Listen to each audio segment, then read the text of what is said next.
Міне бүгін бізге республикалық бағдарлама бойынша саламатты Қазақстан пойызы келіп жатыр.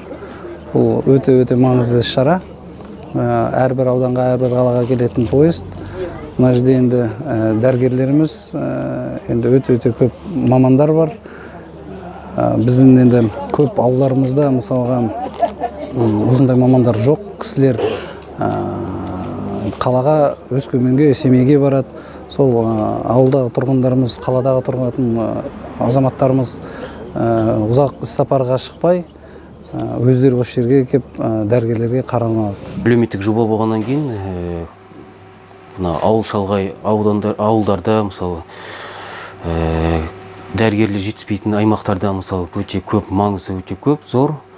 Адамдар іздеп келеді, мысалы, әсіресе мынау узкий специалист дейміз ғой, солар өте зәру. Мысалы, атап өткенде, жаңа врач общей практики, педиатр, терапевт рөлінде, кардиолог, невропатолог, лор, окулист,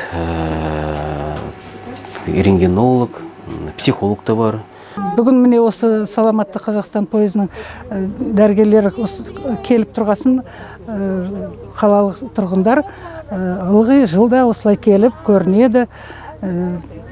Бірнеше жыл келіп жүр, неліктен сенеді, дұрыс ем алады. Көп өздерінің керекті нелерін барып, консультация болсын, емделу болса, исследование, обследование сондай болған бәрін соған келеді. Жақсы, бәрі жақсы. Дәрігер барлық маған өзім даже сұрайтын сұрақ бермес, бүкілінде айтып берді, қандай маған емделу, қандай тістерімді жөндеу туралы бәрін айтып берді. Сол жақсы бүкілі онда ішінде кірдік.